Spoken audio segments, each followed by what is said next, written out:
For what purpose does the gentleman from Alaska seek recognition? Mr. Speaker, I move to suspend the rules and pass H.R. 329 as amended. Clerk will report the title of the bill. H.R. 329, a bill to amend the Indian Employment, Training, and Related Services Demonstration Act of 1992 to facilitate the ability of Indian tribes to integrate the employment, training, and related services from diverse federal sources and for other purposes. Pursuant to rule, the gentleman from Alaska, Mr. Young, and the gentleman from Northern Mariana Islands, Mr. Sablan, each will control 20 minutes. The chair recognizes the gentleman from Alaska. Mr. Chairman, I ask unanimous, Mr. Speaker, I ask unanimous consent that all members may have 5 legislative days to revive and extend their remarks and include extemporaneous materials on the bill under consideration. Without objection. Mr. Speaker, I yield myself such time as I may consume. The gentleman is recognized. Mr. Speaker, the 477 program embodies tribal self-determination.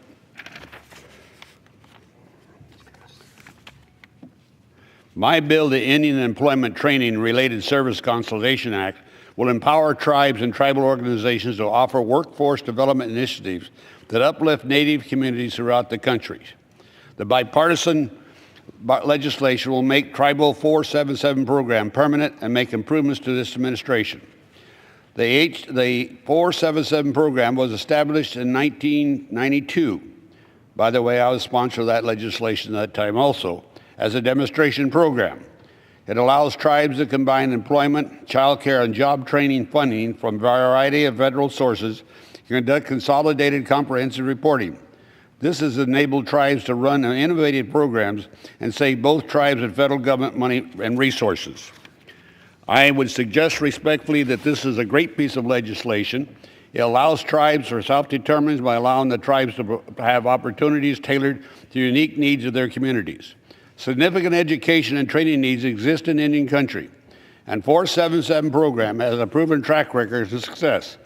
This is particularly true in Alaska, where the Cook Inlet Tribal Council has pioneered a smart model that provides holistic services, all under one roof, for individuals and families.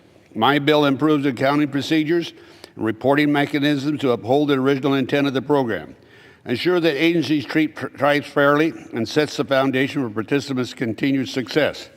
I especially at this time would like to thank the members of the 477 Tribal Work Group, who over the past 4 years have been dedicated to developing and advancing this legislation.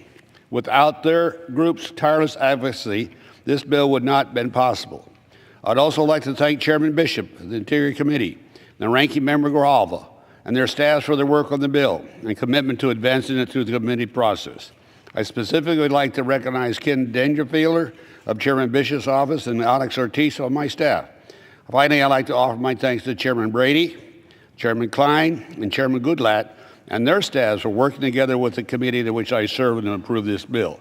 At this point, I'd like to insert for the record an exchange of letters with Chairman Brady of the Ways and Means Committee, Chairman Klein of the Education and Workforce Committee, and Chairman Goodlatte of the Judiciary Committee regarding this bill.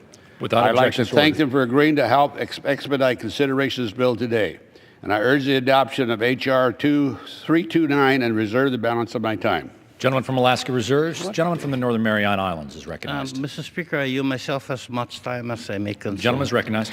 Mr. Speaker, Public Law 102-477 established what is commonly known as the 477 program to foster employment and economic development in Indian country. This highly successful program authorizes tribal governments to consolidate up to 13 different federal grant programs into a single plan with a single budget and a single reporting system.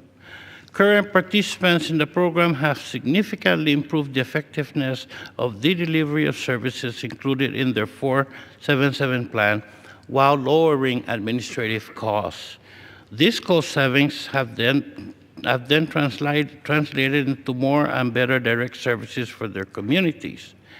H.R. 329 will build on this success by permanently authorizing the program by increasing the scope and availability of participating federal grant programs, and by setting a streamlined process for tribes to follow. I want to congratulate Chairman Young for his tireless work on this legislation and for putting together a piece of legislation that we should always consider, and for bringing together all of the stakeholders to address their concerns and find a workable solution. I ask my colleagues to join me in supporting this legislation, and I have no further speakers, and so I yield back the balance of my time. Gentleman yields back. Gentleman from Alaska. Mr. Chairman, I have no further speakers. I just urge the passage of the legislation and yield back the balance of my time. Gentleman yields back. The question is, will the House suspend the rules and pass H.R. 329 as amended? Those in favor will signify by saying aye. Those opposed, no.